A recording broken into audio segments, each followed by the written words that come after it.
एक क्वेश्चन आपके सामने है, the correct test for electrification, whether it is attraction, repulsion, induction और फ्रिक्शन। ये हमको बताना है कि करेक्ट टेस्ट, इसका मतलब है अगर एक ऑब्जेक्ट के पास हमने ये कहा कि ये इलेक्ट्रीफाइड है, इलेक्ट्रिफिकेशन हो चुका है, इसका मतलब हम क्या कह रहे हैं कि उसमें चार्ज आ गया है। आप कैसे पता लगाएंगे कि इसके पास चार्ज आ गया? तो आंसर है कि हम पेपर के छोटे छोटे पीस करेंगे और उसको ऐसे रखेंगे और वो उसको अट्रैक्ट कर लेगा, तो हम क्या करेंगे? चार्ज आ गया। इसका मतलब क्या, हमने क्या टेस्ट किया? अट्रैक्शन। लेकिन ये सोचिए कि अगर उस पेपर के पास चार्ज है, हमारे इस बॉडी के पास चार्ज नहीं है, पेपर के पास चार्ज है और हमने ऐसे रखा, तो पेपर के पास चार्ज है इसलिए पेपर ऐसा ऊपर चला गया, तो इसके पास चार्ज है क्या? नहीं है। और हमने क्या बोल दिया? इसके पास चार्ज है, दैट मीन्स गलत हो गया। तो अट्रैक्शन जो है वो टेस्ट नहीं है। किस चीज का? इलेक्ट्रिफिकेशन।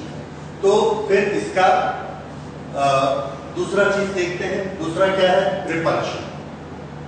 हमने एक बॉडी को चार्ज किया, प्लस चार्ज किया, ग्लास को प्लस चार्ज किया। हमको जो टेस्ट वाली बॉडी मिली, मान लीजिए इस बॉडी को हमने टेस्ट करना है कि ये चार्ज है या नहीं है। हमने इसको रखा, इसने इसको खींच लिया, इसने इसको खींच लिया। अगर इसने इसको खींच लिया तो इसके पास चार्ज हो भी सकता है और नहीं भी हो सकता है इसके पास चार्ज। पर अगर ये इसको रिपेल करता है, तो रिपेल कब हो सकता है? जब दोनों बॉडी के पास सेम चार्ज हो। लेकिन दोनों के पास होना चाहिए ना, एक के पास होने से नहीं होगा, दोनों के पास चार्ज होना चाहिए। इससे क्या प्रूफ हो गया कि इसके पास भी चार्ज है। तो अट्रैक्शन से श्योर टेस्ट हुआ कि रिपल्शन से श्योर टेस्ट हुआ? रिपल्शन। इसलिए हम इसमें क्या याद रखते हैं कि अट्रैक्शन और रिपल्शन में श्योर टेस्ट कौन है? Repulsion is the sure test. ये समझिए। अभी आपने चूंकि डायरेक्ट नहीं पढ़ा है, इसलिए आप रिलेटिव परमिटिविटी ऑफ माइका, तो हमने ये पढ़ा है किसी भी मटेरियल की परमिटिविटी कैसी होती है? More than 1। तो इसमें हमारे ऑप्शन क्या क्या हो सकते हैं? 1, less than 1, more than 1 and infinity. तो इंफिनिटी नहीं होगा। और 1 सिर्फ किसका होता है? फ्री स्पेस का। लेस देन 1 किसी का नहीं होता है, इसलिए आंसर क्या आएगा? More than 1 is the right answer.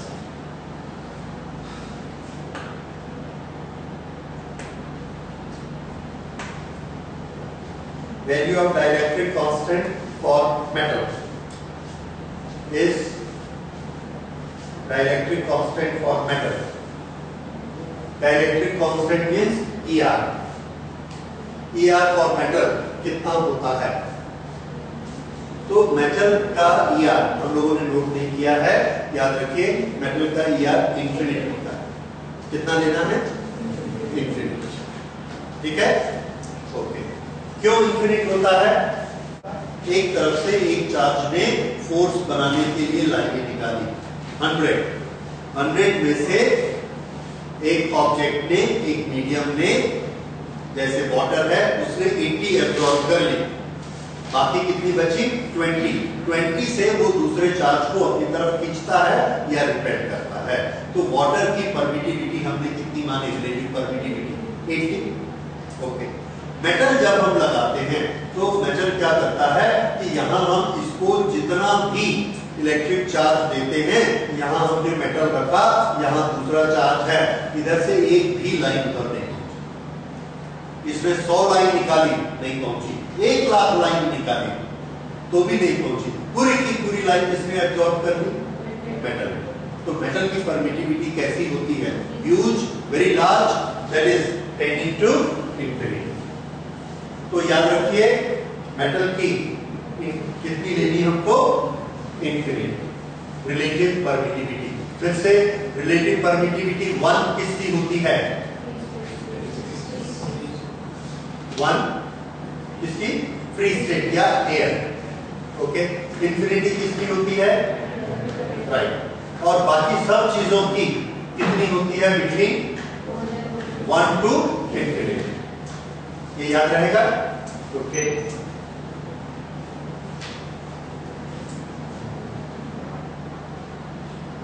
हाँ, इसको 4 फॉर्मूले आपके पास हैं।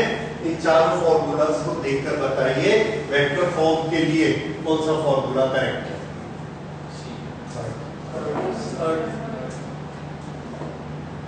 वेरी गुड, बहुत अच्छा।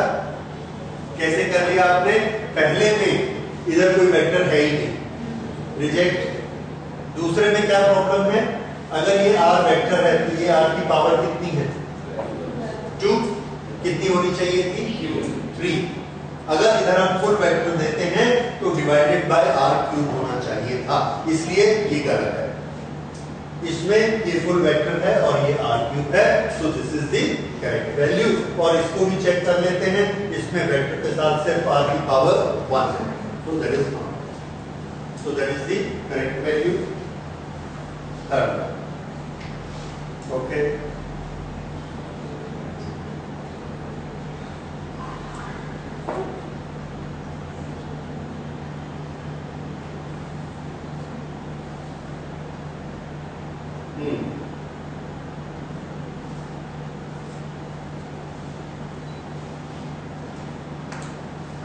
देखिए ये वाला क्वेश्चन जब हम बनाते हैं, ये charge Q is divided into 2 parts, Q1 and Q2, यानी Q1 प्लस Q2 किसके बराबर है? Q के बराबर। Q1 प्लस Q2 किसके बराबर है? Q के बराबर।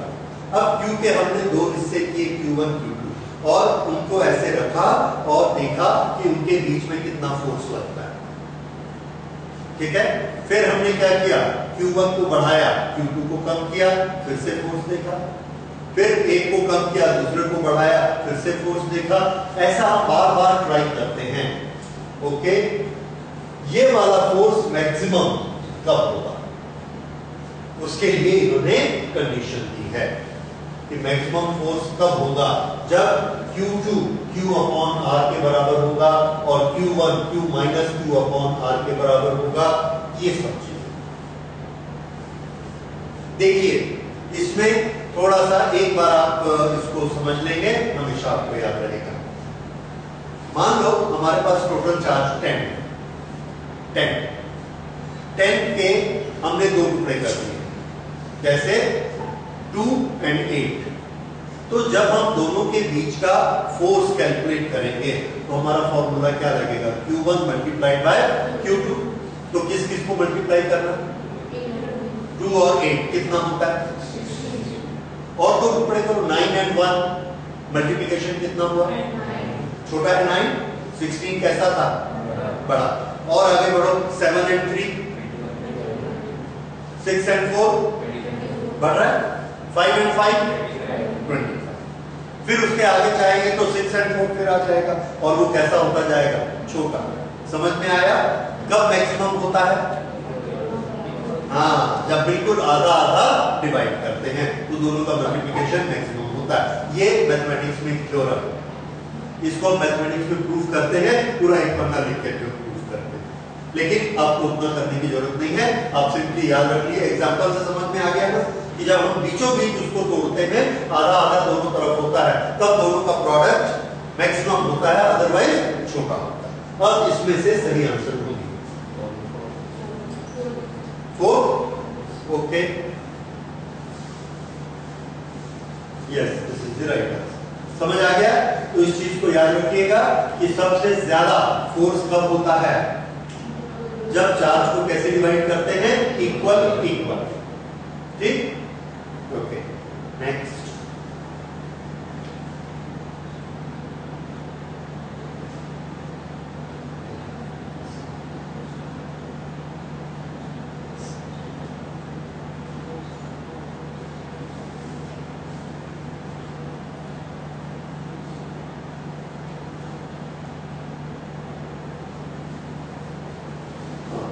The force experienced by the small charge,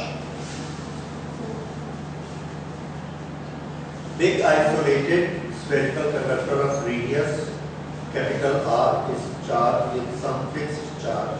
A small charge is placed at a distance small r from it. The force experienced by this small charge will be proportional to which distance? Okay, ये किस तरह का question है? तो देखिए, ये एक बड़ा सा, ये एक बड़ी बॉडी है, इसका रेडियस है r, इसके पास हमने एक चार्ज दिया q। अब यहां पर एक छोटी सी बॉडी हमने रखी, इसके पास चार्ज है q और ये वाला डिस्टेंस है, यहां से यहां तक का डिस्टेंस है r। तो यहां से यहां तक का पोर्शन कितना हुआ? यहां से यहां तक का पोर्शन, ये का ये जो बॉर्डर है, इसको जब हम चार्ज देते हैं तो चार्ज हमेशा कहां स्टे करता है? सेंटर में कि सरफेस पे? कहां स्टे करता है? सरफेस पे। रिपल्शन के कारण कहां चला जाएगा? सरफेस तक चला जाएगा। ये चीज आपने नोट की है कहीं? Where does the charge stay? Oh, that is a very very important thing. एक चीज ध्यान रखिए, there is a metal conductor.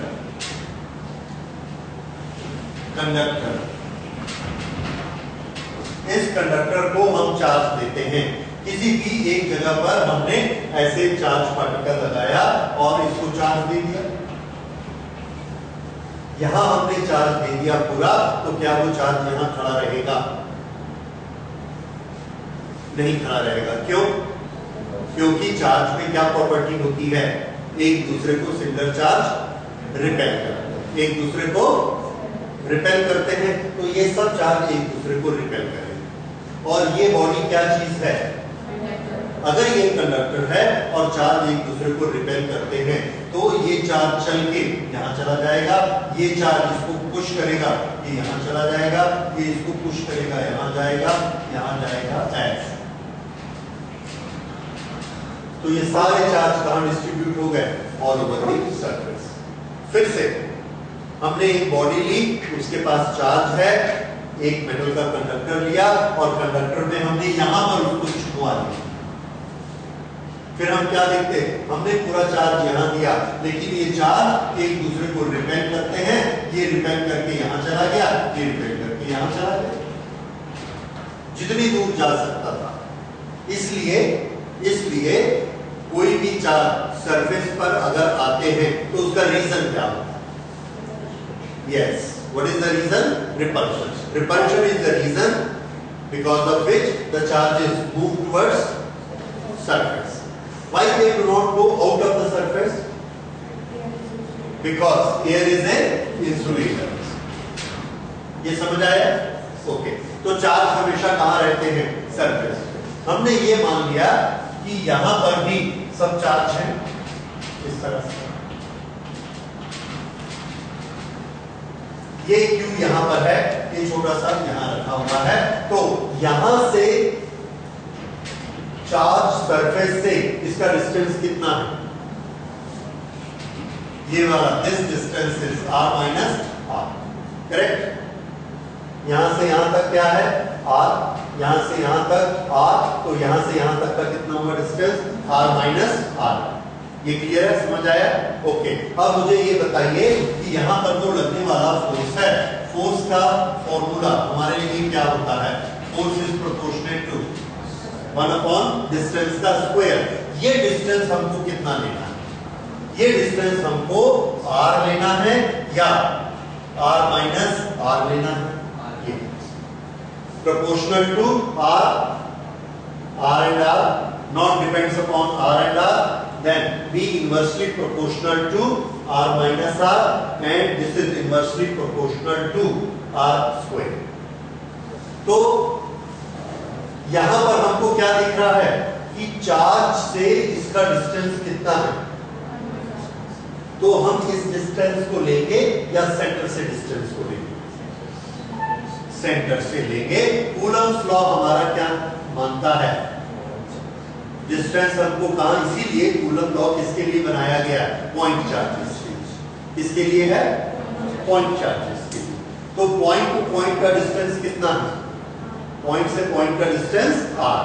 अब अगर ये पॉइंट चार्ज नहीं है, ऐसा है, तो यहां पर हम ये मानते हैं कि ये इधर फोर्स लगाता है, ये इधर फोर्स लगाता है, ये इधर फोर्स लगाता है, ये इधर फोर्स लगाता है और ये इधर फोर्स लगाता है। ये सब के सब देखिए फोर्स कहां से निकल के आ रहा है, ये सेंटर या so what we consider this applies a force as if all the charges are placed at the center। इस तरह से बिहेव करता है जैसे कि पूरा चार्ज कहां रखा है, सेंटर पर रखा हुआ है। तो इसलिए डिस्टेंस हमेशा कहां से लेना है, सेंटर से, बॉडी से, और सेंटर से इसका डिस्टेंस कितना है, r। इसलिए हमारा फॉर्मूला क्या होगा, the force is proportional to 1/r²। और यही यहां पर हम देखते हैं, this is the right answer, proportional to 1/r²। ये यहां पर एक चार्ज रखा है Q1, यहां एक चार्ज रखा है Q2, ये चार्ज इस चार्ज पर फोर्स लगा रहा है, ये दिस फोर्स इज F। अब हमने यहां पर एक दूसरा चार्ज रख दिया Q3, तो ये इस पर भी फोर्स लगाएगा। पहले ये पूरा यहां पर फोर्स लगा रहा था, अब ये इस पर भी कुछ फोर्स लगा रहा है, कितना, Q1 Q3/r²। अब ये बताइए, ये वाला फोर्स है, ये फोर्स कैसा रहेगा, कैसा बचेगा। हमारे पास ऑप्शन क्या है कि ये अभी भी कैसा रहेगा, F, या कैसा हो जाएगा, मोर देन F, या कैसा हो जाएगा, लेस देन F, या 0 हो जाएगा। फिर से ये Q3 को हमने मान लो यहां पर रख दिया, very close to it, Q3। A point charge Q1 exerts a force upon another charge Q2 if another part Q3 is placed quite near to charge Q2। मान लीजिए हमने Q3 को उठा के यहीं रख दिया, इसके रास्ते में, ये अगर हमने इसको ऐसा रखा है तो फोर्स के बारे में बताइए। फिर से Q1 Q2, Q1 Q2, इस पर ये फोर्स लगा रहा है, कितना, F। अब इसके रास्ते में यहां पर ठीक इसके पास हमने ये चार्ज रख दिया Q3, तो ये वाले फोर्स का जो इस पर लग रहा था, ये फोर्स पहले वाले फोर्स से, F पहले वाले लगने वाले फोर्स से ये कम हो गया, ज्यादा हो गया, उतना ही रहा, या टोटली खत्म हो गया, ये बीच में आ गया। ओके, तो नियम याद रखिए, हमारा नियम है there will be no effect of the presence of any third charge. ये इस पर पहले अगर F फोर्स लगा रहा था, तो अभी भी कितना फोर्स लगा रहा है, F फोर्स लगा रहा है। कौन, Q1 और Q2।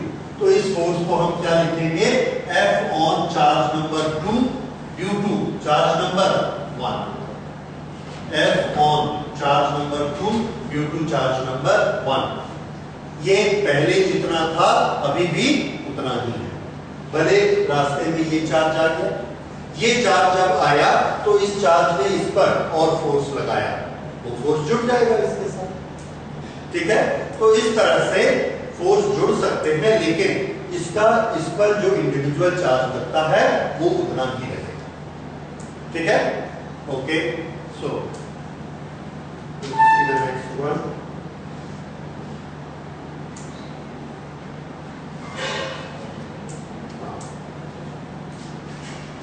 अब बताइए, इसको पढ़िए।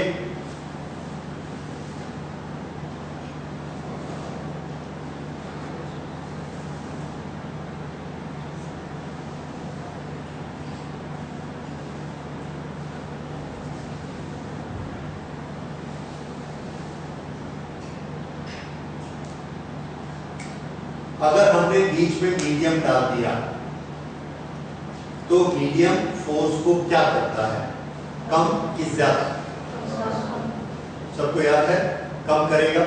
That's true. कितना कम करता है? जितना उसका क्या होता है? Relative permittivity. और रिलेटिव परमिटिविटी का ही दूसरा नाम है डाइलेक्ट्रिक कांस्टेंट। और इसका डाइलेक्ट्रिक कांस्टेंट कितना दिया गया है? K = 6। ओके, तो देखिए इधर इसका फोर्स का formula F = 1/4 pi epsilon not Q1 Q2 upon R²। ये फॉर्मूला एप्सिलॉन नॉट है, मतलब किस पर है? फ्री स्पेस में। अगर हमने इसके बीच में मीडियम डाल दिया तो ये फोर्स क्या हो गया? विद मीडियम, और यहां पर क्या लग जाएगा? ये ER।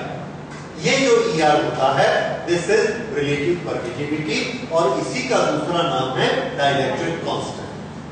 तो अगर इसका नाम डाइलेक्ट्रिक कांस्टेंट है तो इसको लिखने का एक और तरीका देखिए, 1/4 पाई एप्सिलॉन नॉट K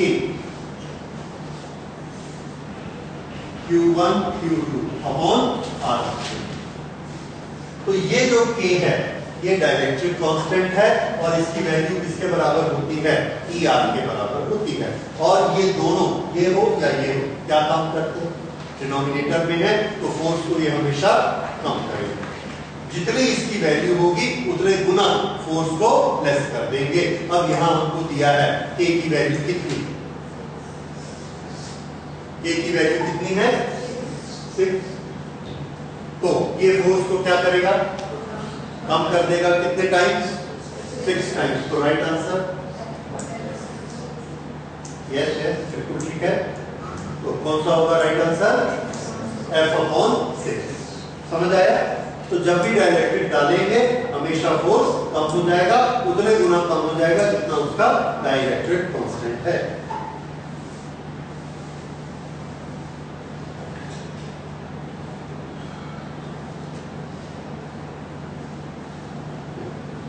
ये एक छोटी सी calculation. The force of 12 Newton is acting between two charges of +2 and 6 microcoulomb. If both the charges are increased in value by -2 microcoulomb, then the force will now be how much?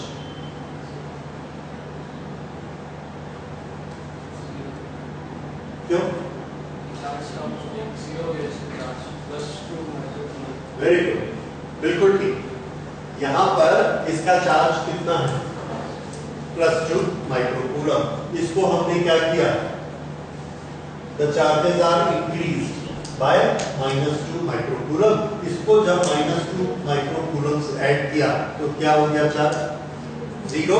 और अगर एक charge 0 हो गया इस formula में, अगर एक charge 0 हो गया तो फोर्स कितना हो जाएगा? 0। इसलिए नेट फोर्स कितना होना चाहिए? 0। Let us see. Yes, 0 is correct. ठीक।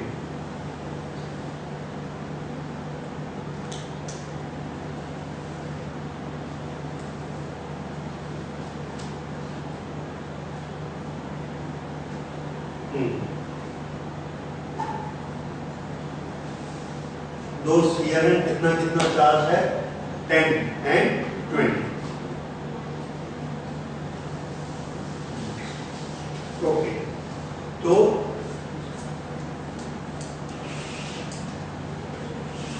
इसको यहां सॉल्व करते हैं। फर्स्ट कंडीशन में उनका फोर्स कितना होगा? जो भी सामने कांस्टेंट रहेगा, Q1 और Q2 कितना लेना है? 10 एंड यस माइनस, ठीक है, साइन ले लिया।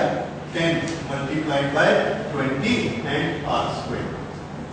R बाद में चेंज नहीं होना है, लिखा place to the previous position, तो इसलिए R को हम R ही रहने देते हैं, नो प्रॉब्लम। ये कौन सा फोर्स है? पहले। बाद में फोर्स देखिए C। अब ये चार्ज कितने कितने हो गए? 10 और 20। ये चार्ज कितने कितने हो गए? देखो, दोनों को हमने आपस में टच किया। एक के पास 10 चार्ज है और एक के पास 20 चार्ज है। दोनों को मिलाकर कितना हो गया? 30, और दोनों स्फीयर बराबर हैं। तो दोनों में बराबर बराबर डिवाइड कर दो। कितना कितना हुआ? 15 एंड 15। इसलिए दूसरी बार जब फोर्स कैलकुलेट करेंगे तो कितना कितना लेना है? 15 इंटू 15। अब क्वेश्चन का आंसर किस फॉर्मेट में देना है? Ratio of the force in two situations, पहला फोर्स और दूसरा फोर्स, पहली सिचुएशन में और दूसरी सिचुएशन में इनका रेशियो कितना आता है? So we have to find F1 upon F2। Cancellations के बाद क्या बचेगा? ये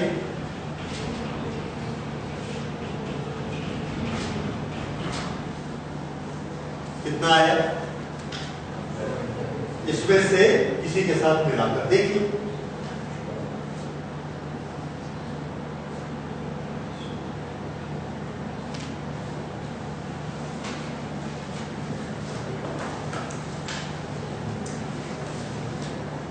कितना है?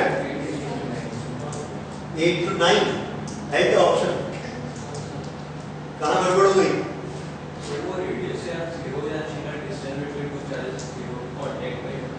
नहीं, वो सेंटर टू सेंटर ले, वो प्रॉब्लम नहीं है।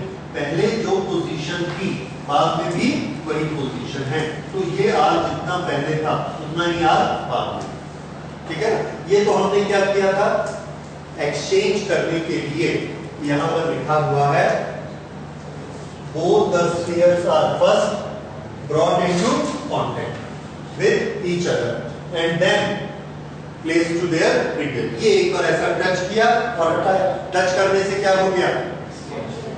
चार्ज एक दूसरे में चला गया। हम लोगों ने पढ़ा है टच करने से चार्ज अगर एक बॉडी से दूसरी बॉडी में जाता है उस मेथड को क्या कहते हैं? Conduction of charge. और अगर बिना टच किए हम करते हैं तो इंडक्शन। तो ये कंडक्शन हमने किया। अब ये बताइए हमारा आंसर नहीं आ रहा है, कहीं ना कहीं गड़बड़ हुई है। ढूंढो कहां गड़बड़ हुई, देखिए कौन ढूंढ पाता है। एक जगह गलती की है हम लोगों ने, बताइए। चार्ज कितना कितना है? 10 और हाँ जी। तो जब आप ऐड करेंगे तो किस किस को करेंगे? 10 और -20। हमने किसको ऐड किया? 10 + 20 30, 30 का आधा 15 15। तो क्या होना चाहिए? ये 10 एंड -20 कितना हो गया? -10। उसका आधा यस। तो इसको कितना फोर्स, इसको कितना चार्ज मिला? -5। दूसरे को भी कितना मिला? -5। तो ये हमको करेक्ट करना है। This should be how much? -5 -5। अब F1 अपॉन F2। F1 में क्या था? 10 × 20 और इसका साइन क्या था? यस, ये याद रखिए क्योंकि उसमें माइनस और प्लस आंसर में आ रहे हैं। ओके, दूसरी बात -5 × -5।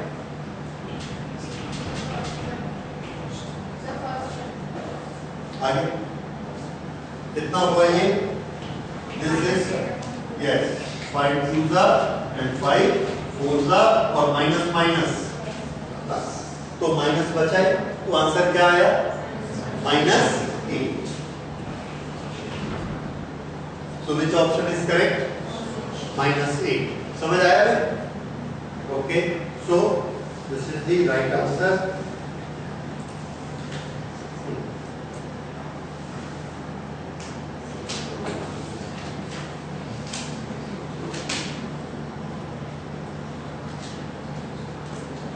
ओके, इसको थोड़ा कैलकुलेट करिए, लिखने की जरूरत पड़ेगी या ओरल कर सकते हैं।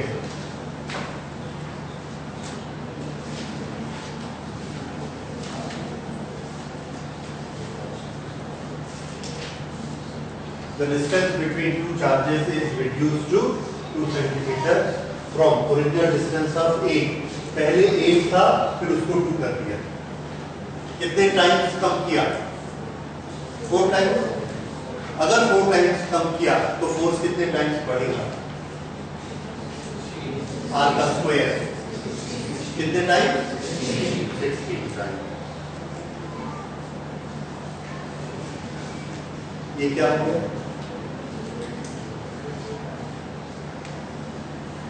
ओके, करेक्ट है। देखिए ये शब्द क्या है? The force will now increase. पहले दोनों के बीच फोर्स अगर 1 था तो अब कितना हो गया? 16। बढ़ा कितना? हाँ, समझ आया? फिर से क्या पूछा इन्होंने? फोर्स कितना हो जाएगा या फोर्स कितना बढ़ेगा? बढ़ेगा। पहले फोर्स कितना था? 1, उसके बाद कितना हो गया? 16, तो बढ़ा कितना? 50। तो राइट आंसर इज 50। ओके, तो ये भी कभी कभी प्रॉब्लम होता है।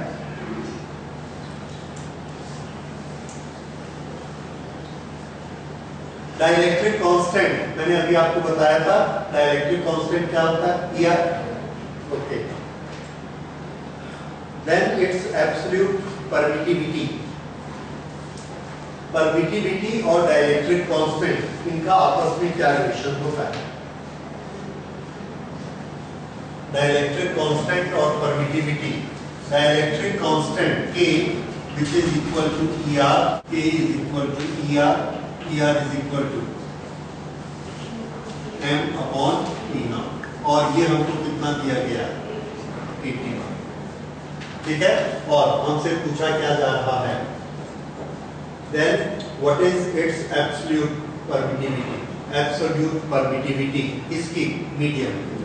मीडियम की absolute permittivity इसमें कहाँ है? तो EM की वैल्यू कितनी हुई? 81 into this is 81 into 8.85 into 10 to the power minus 12. This is the right answer. और इसको अब आप इसमें से देखिए पावर को मिलाकर देखिए। ये 81 और ये है 9 अप्रोक्सीमेटली, तो 9 into 81 कितना हो गया?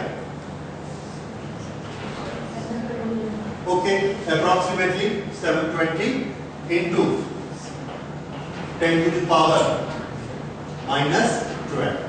अगर हम इसको यहां, अब आप इससे मिलाकर देखिए कौन सी वैल्यू करीब करीब इससे मिलती है। ठीक है ना, क्योंकि ये है 2 + 2 जाएगा तो इसको क्या बना देगा? -10, एंड वी हैव इट -10, और ये है 7.2। ठीक है, so this is the right option, that is number 3। ये समझ में आया? तो K क्या होता है? ER, और ER किसके बराबर होता है? EM upon E0। इससे ये बना।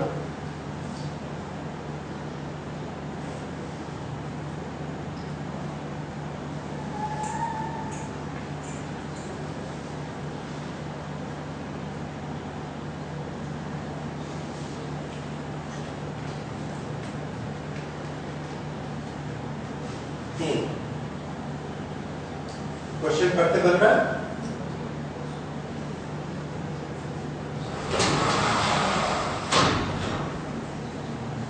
Two identical spheres having +q and -q charges are placed at some distance apart.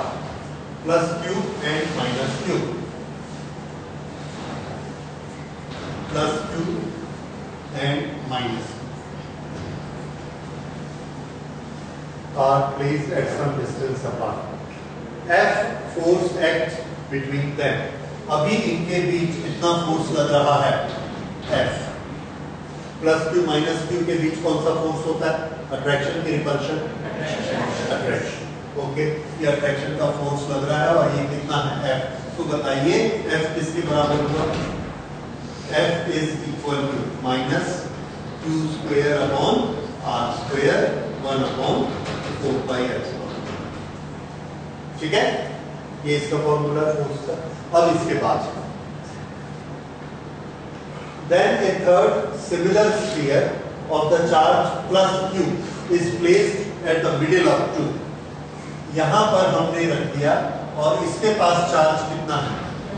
Plus Q ये, और यहां से यहां इसका डिस्टेंस कितना?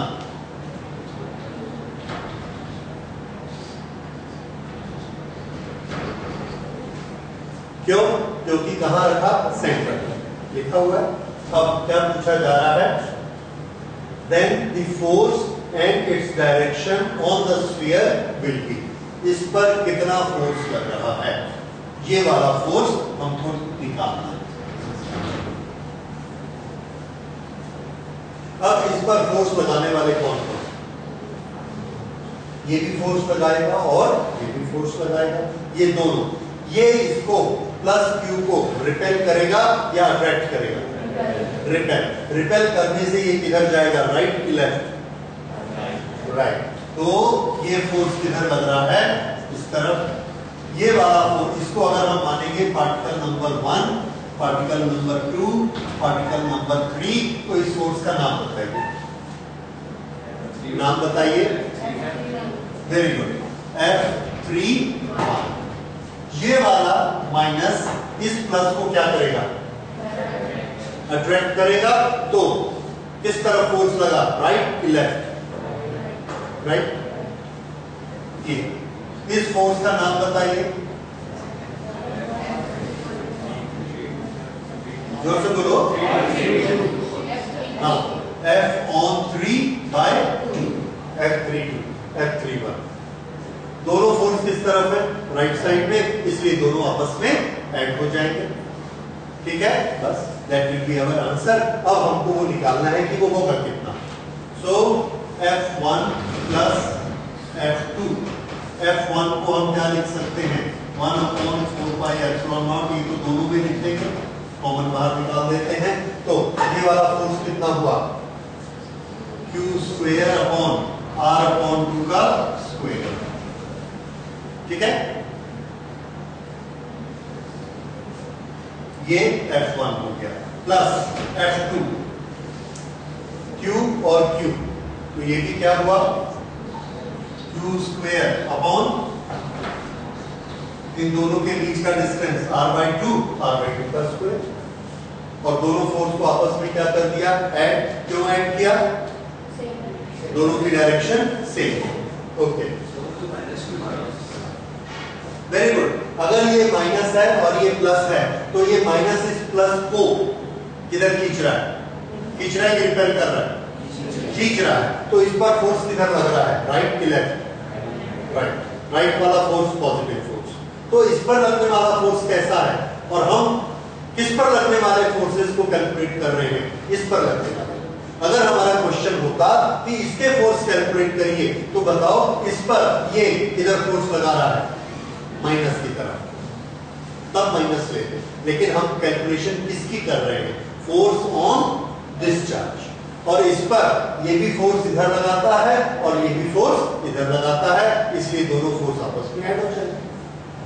ठीक है, ओके। तो ये फोर्स की क्वांटिटी कितनी होती है, हमने डायरेक्शन डिसाइड कर ली, इसलिए हम डायरेक्शन के लिए प्लस माइनस में नहीं लिखेंगे, सिर्फ क्या लिखेंगे? Magnitude.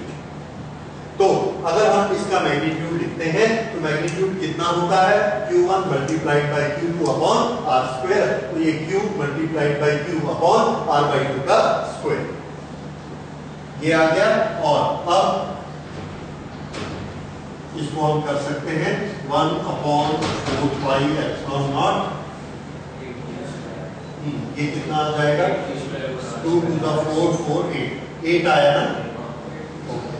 Q² upon R² into 8।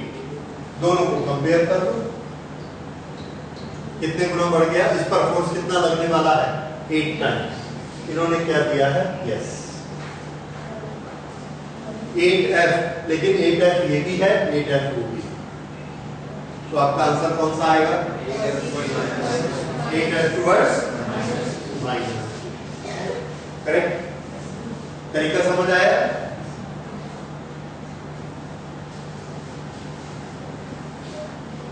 Dimensions of permittivity. Dimensions of permittivity आपने किया हुआ है, ये सिर्फ नॉलेज बेस्ड क्वेश्चन है, अपने नॉलेज से आप उसको बता सकते हैं। ठीक है, ये सबके पास नोट है? ठीक।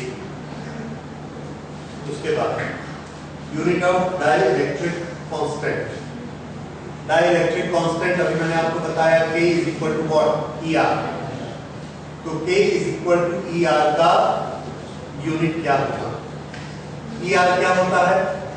EM upon E naught, that is the ratio of the similar quantities.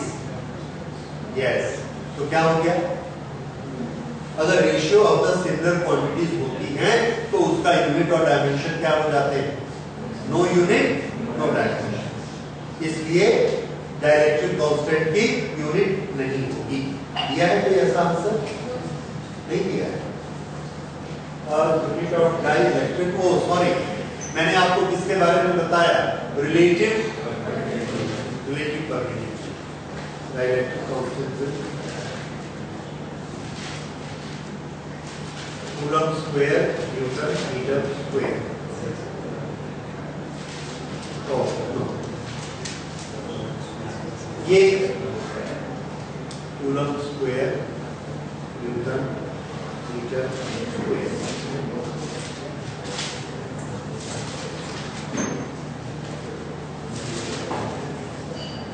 F is equal to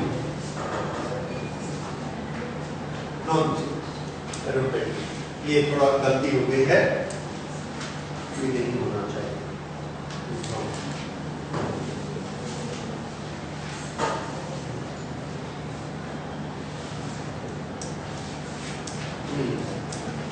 अब हम इस क्वेश्चन पर आते हैं और इसको देखते हैं। अच्छा ठीक है, इसको अभी हम डिटेल में करते हैं।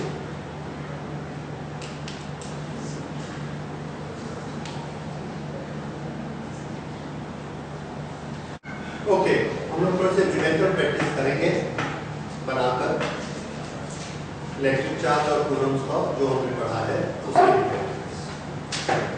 तो पहले एक एग्जांपल देखते हैं। अच्छा, इसको मैं क्लियर बनाकर आपको दिखाता हूँ और इसका एक प्रिंसिपल हमने स्टडी करना है। वो प्रिंसिपल पहले आप सब नोट करेंगे। मेरा ख्याल है वो प्रिंसिपल हम लोगों ने स्टडी किया है। That is principle of superposition.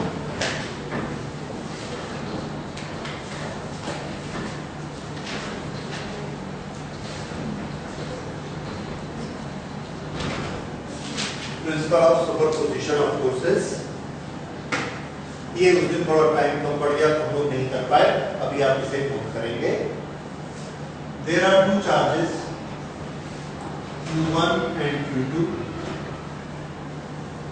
They apply force on each other.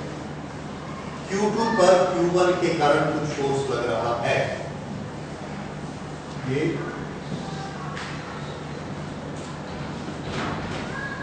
इसका नाम क्या है? F21।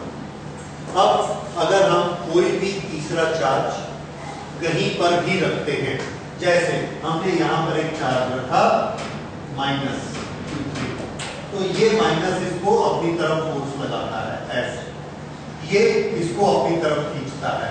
अब इसके पास दो काम हो गए, इसको पुश करना है और इसको खींचना है। पहले सिर्फ क्या काम कर रहा था? इसको पुश कर रहा था।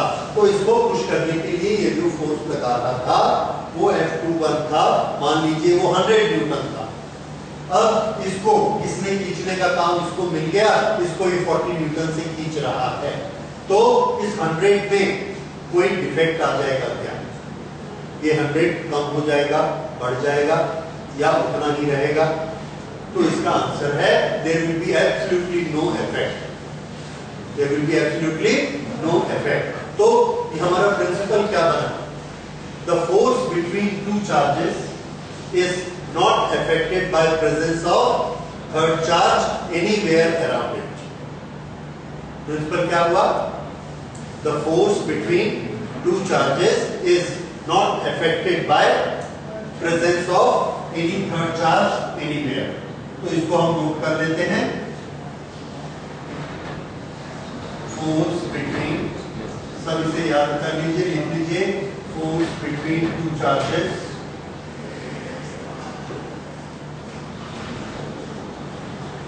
force between two charges is not affected by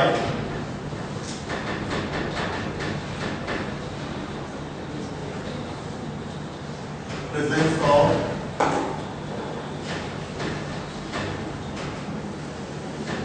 other charges. Okay, ये प्रिंसिपल नोट करिए।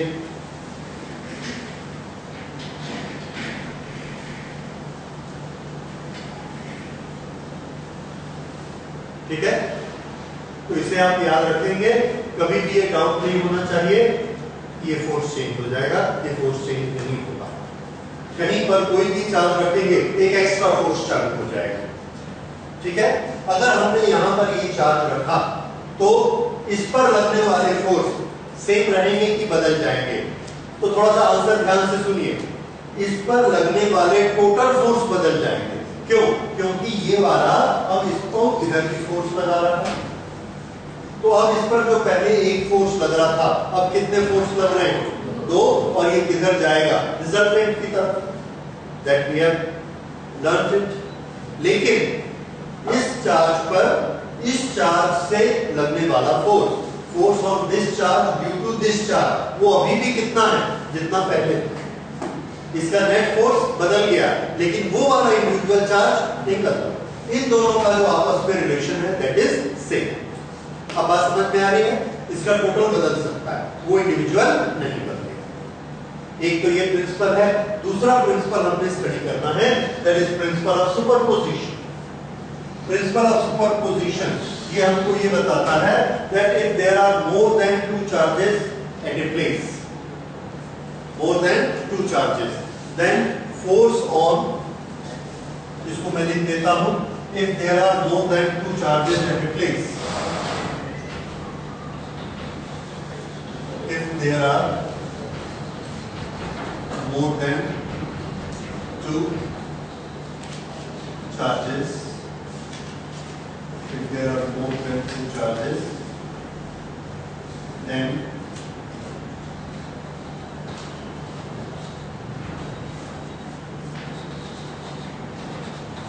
force on one charge, force on one charge is vector sum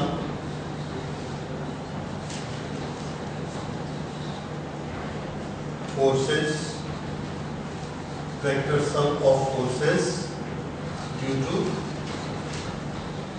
all other charges.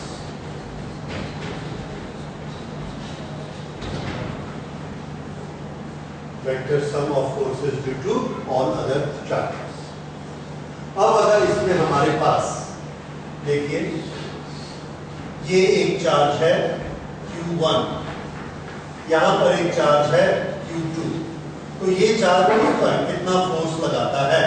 Let us से दोनों प्लस हैं, तो ये इस पर ऐसे फोर्स लगाएगा और इस फोर्स का नाम क्या है? F on 1 Q2 ये एक दूसरा फोर्स है, इसलिए Q3 है और ये नेगेटिव है, तो ये इसको अपनी तरफ रिपल्शन का अट्रैक्शन का फोर्स ऐसे लगाता है। इस फोर्स का नाम बताइए जो ये इस पर लगा है। On what? ऑन 1, तो इस फोर्स का नाम क्या होगा?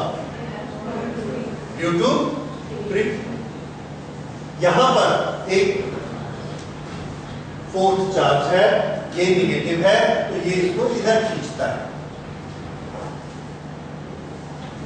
ये इस पर लगने वाले इस फोर्स का नाम बताइए। 1 ड्यू टू 4।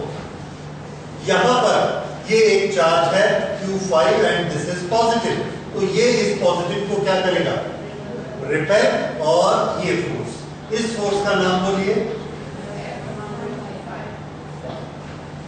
तो 1 पर लगने वाले जितने फोर्स हैं सब किससे स्टार्ट हो रहे हैं? 1 से। F12 13 कहां गया? 13 ये वाला, और ये वाला फोर्स 14 और ये वाला फोर्स 15। इतने फोर्स इस पर काम कर रहे हैं, तो इसका टोटल फोर्स कितना होगा?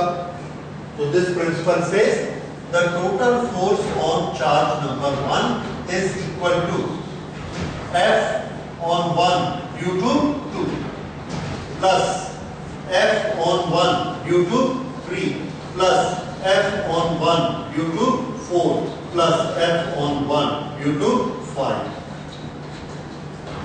This is known as principle of superposition. What is this? Principle of superposition. यानी सभी फोर्स एक दूसरे को सुपरपोज करके आपस में एड अप हो जाएंगे। ठीक है? ओके। अब जब फोर्स हम आपस में ऐड करते हैं, फोर्सेस को आपस में ऐड करते हैं, तो कौन से रूल्स एप्लीकेबल होते हैं? तो आंसर है उसके लिए वही रूल एप्लीकेबल होते हैं जो वेक्टर एडिशन के रूल होते हैं। वेक्टर एडिशन के रूल हम सबको पता है और वही रूल इसमें एप्लीकेबल होंगे। तो अभी हम वेक्टर एडिशन का एक छोटा सा एप्लीकेशन देखते हैं। There are three charges. Consider the charges Q, Q and minus Q placed at vertices of an equilateral triangle. There is an equilateral triangle. Equilateral triangle का एंगल आपको मालूम है 60 होता है। So there are three charges placed here. This is Q, this is also Q, and this is minus Q. Okay. Consider the charges. This places vertices of an equilateral triangle. What is the force on each charge? ये एक simple example है, just to show how we will calculate. ठीक है? तो इसको देखते हैं। ये प्लस Q इसको क्या करेगा? अट्रैक्ट की रिपेल अट्रैक्ट करेगा, इसलिए आप वेक्टर की डायरेक्शन किधर रखेंगे? अलोंग द लाइन नीचे की तरफ। ये this is force on this charge. ठीक, ये वाला प्लस Q इसको क्या करेगा? अट्रैक्ट, तो ये वाला फोर्स बना this is force due to discharge. ठीक है? दोनों, ये दोनों फोर्स की क्वांटिटी कैसी होगी? इक्वल और अनइक्वल? मैग्नीट्यूड इक्वल, इसलिए ये दोनों की लेंथ हमको कैसी रखनी चाहिए? इक्वल। तो ये इसको हम ट्राई करके ऐसे इक्वल बना देंगे, दोनों की लेंथ इक्वल। अगर ये दोनों की लेंथ इक्वल है तो इनका रिजल्टेंट किधर जाएगा? आंसर है बीचों बीच जाएगा। यहां से अगर हम पैरेललोग्राम लॉ ऐसे बनाते हैं या दोनों के फैक्टर्स निकालते हैं तो ये इसका रिजल्टेंट आएगा। ठीक है? ये इस पर इधर फोर्स लगेगा। ये वाला एंगल कितना है? 60। ये वाला एंगल कितना है? 30। ये वाला एंगल भी कितना है? 30। तो अगर ये F होता है तो ये कंपोनेंट कितना होगा? F cos 30। ये भी F है तो F cos 30। ये मिलाकर, दोनों मिलाकर ये कितना हो गया?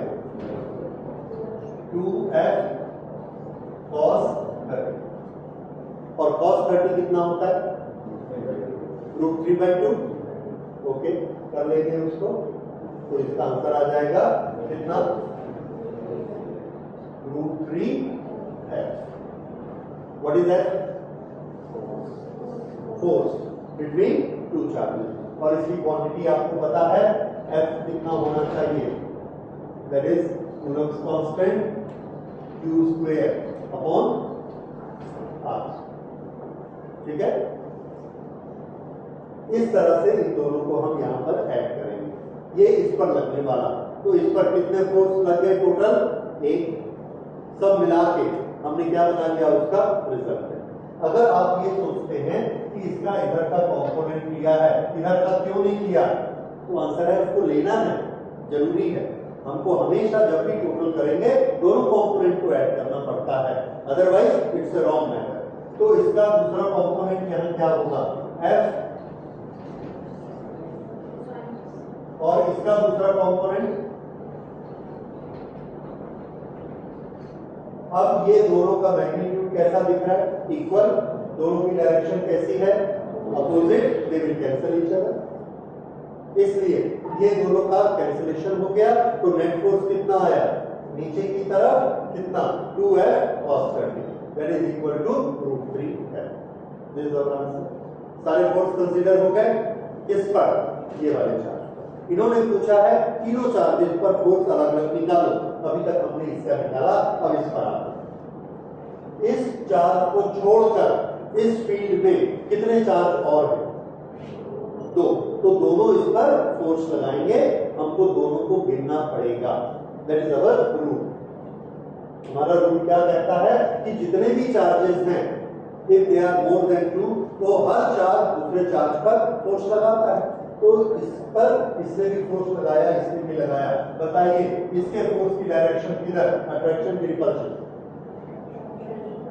इस पर ये वाला खींचता है कि धकेलता है? ठीक है, तो there is a force of attraction in this direction. ये इसको क्या करेगा? रिपेल। तो इसका वेक्टर किधर बनेगा? लेफ्ट की राइट? तो ये आपको डायग्राम बनाना इसका आना चाहिए। 1 2, इसको छोड़कर कितने चार्जेस हैं? 2, और दोनों फोर्स हमने ले लिए, दैट्स ऑल। तीसरा होता तो उसको भी बनाना पड़ता, 5 होते 5 को बनाना पड़ता। इसको छोड़ के 2 है, इसलिए 2 बन गए।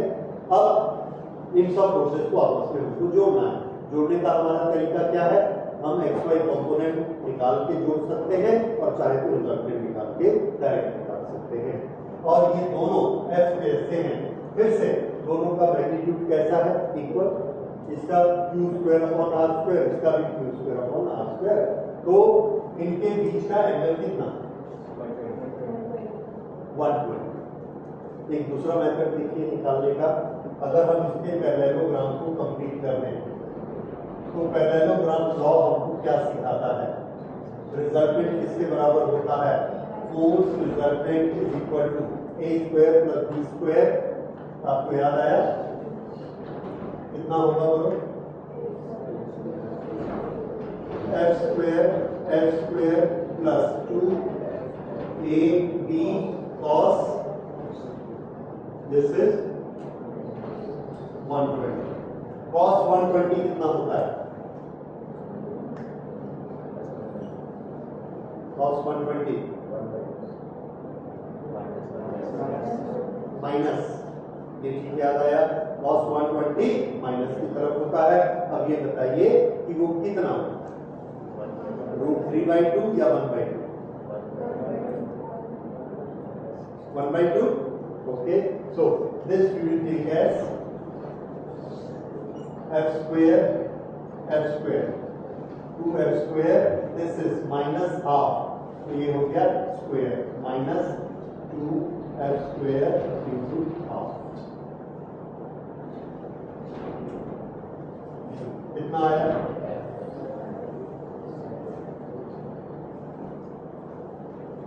ठीक है, तो इस पर कितना फोर्स लग रहा है? F। किस डायरेक्शन में लग रहा है? इस डायरेक्शन। तो दोनों चीजें हमने कैलकुलेट कर ली, magnitude as well as direction. तो इसकी डायरेक्शन अगर आपको हम बताना चाहें तो कोई ना कोई रेफरेंस हमको बताना पड़ेगा। जैसे Q, this straight line with this straight line, how much angle it is making?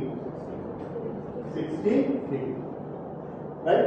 अब इसको तो आप छुट्टी से बना सकते हैं जल्दी से। Q और Q को क्या करेगा? रिपेल। ये -Q इस Q को क्या करेगा? This is F, this is F, this is how much? 120, because this is 60। ये 120 है, और इनको हमने ऐसे बनाया this, so this is resultant और exactly similar case। इसलिए ये भी आंसर कितना आएगा? F। समझ आ गया? So this is one resultant, this is other resultant, and this is third resultant. This is on this charge, this is on this charge, this is on this charge। समझ में आया? तो इस तरह से सुपरपोजिशन का प्रिंसिपल हमने लगाया। सुपरपोजिशन का प्रिंसिपल इलेक्ट्रोस्टैटिक्स का प्रिंसिपल नहीं है, ये तो फोर्स के वेक्टर के चैप्टर में हमने 11th में पढ़ा हुआ है। इट इज दैट प्रिंसिपल कि अगर एक बॉडी पर एक से ज्यादा फोर्स लगाएंगे तो उनको कैसे आपस में सम करना है? वेक्टर के रूप से, या तो उनके कंपोनेंट बना के ऐड कर लो, या फिर रिजल्टेंट निकाल लो। ठीक है, दोनों चीजें हम बारी बारी से इसमें यूज करेंगे। जैसे जैसे उसके एग्जांपल आएंगे वो आपको समझ में आते जाएंगे। तो अब ये देखिए ये आपने किया हुआ है सबने। कौन सा प्रिंसिपल है? Yes, quantization. क्वांटाइजेशन में हमने क्या किया था? Q is equal to n e, इसमें Q की वैल्यू कितनी है?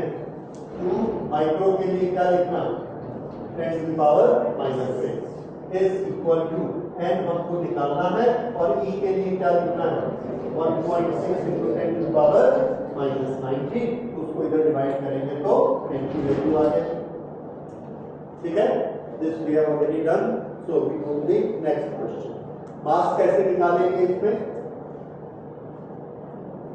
जितने इलेक्ट्रॉन आएंगे एन का नंबर आएगा, we will multiply that N with mass of 1 electron. And what is mass of 1 electron? Mass of electron 9.1 into 31 kg। ठीक है, अब नेक्स्ट क्वेश्चन देखिए। टू आइडेंटिकल कॉपर स्फीयर्स, बस उसको लास्ट करते हैं, उसके बाद वाले उसके बात करेंगे। To identical copper spheres, they touch each other, brought in contact,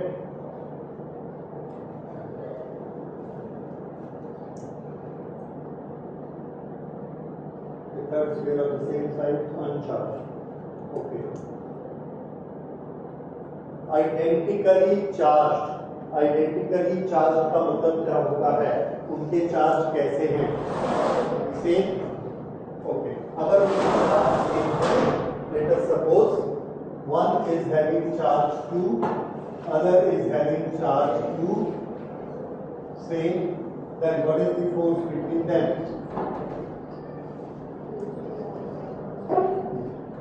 ठीक है, Q square upon R square।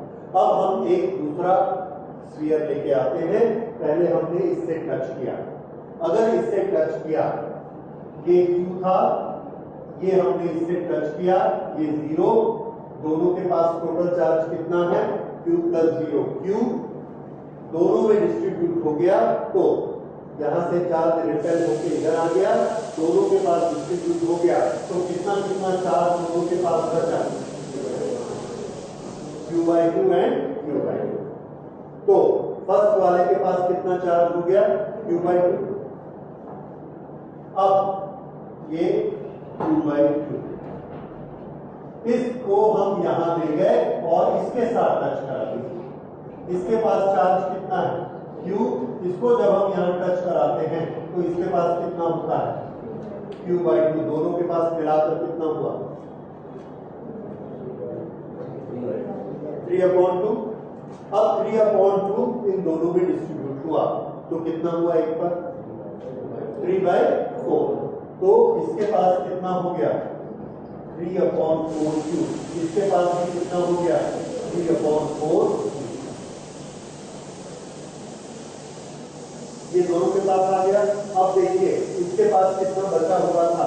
Q/2। इसके पास कितना है? 3/4। डिस्टेंस उतना ही। अब इसका फोर्स निकालते हैं, क्योंकि हमको क्या पूछा गया है? What is the new force of repulsion between A and B? Okay, तो new force F is equal to, इन दोनों को मल्टीप्लाई करना है, C वैसा ही रहेगा, R² वैसा ही रहेगा। ये सिर्फ क्या हो जाएगा? Q/2 into this is 3/4 CR² Q², और ये कितना हो गया? 3/3। तो ये अगर F था और ये F न्यू है, तो F new upon F is equal to कितना आ गया? 3/8। बाकी सब प्रिंसिपल हो गया। So what is the new force of repulsion between A and B? 3/8 of the original force। तरीका समझ आया? तो इस तरह से हम लोग इसको बना सकते हैं। ये एक मजेदार क्वेश्चन है, इसको देखिए।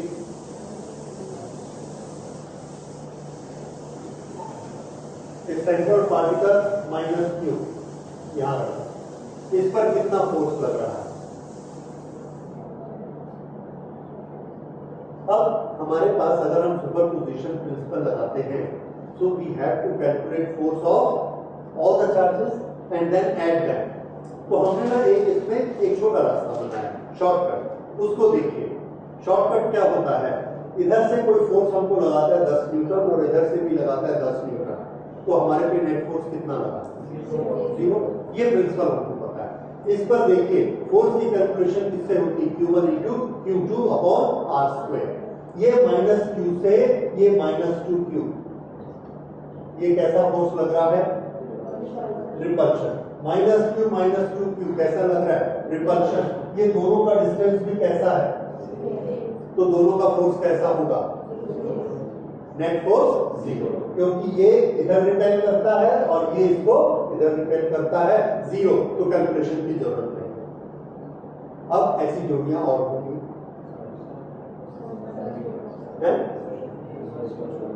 कोई ऐसा चार्ज बचा जो जोड़ी में नहीं आता, यस, ठीक होगा। एक चार्ज ऐसा है, ये +4 कैंसिल कर देंगे, इस +2 के सामने +2 नहीं, ठीक है। तो इस चार्ज पर नेट फोर्स किसके कारण, बस, बाकी कोई कैलकुलेशन की जरूरत नहीं। अब वो फोर्स बता दीजिए कितना होगा, Q1 Q2 upon R square से, yes, minus 2Q square upon R का स्क्वायर, स्मॉल r स्क्वायर, ठीक है। तो इस तरह से हम कैंसिलेशन ऑफ फोर्स कैलकुलेट करेंगे। याद रखिए हमको पूरी कैलकुलेशन की जरूरत नहीं है। हमने देखा दो चार्ज बराबर डिस्टेंस पर हैं, तो फोर्सेस ने एक दूसरे को क्या कर दिया, कैंसिल, तो वो कैंसिल करेंगे, उसे हम करेंगे। ओके, तो आज हम लोग यही क्लोज करते हैं, but these are very important numericals, तो इसलिए एक क्लास हम न्यूमेरिकल्स की और करेंगे।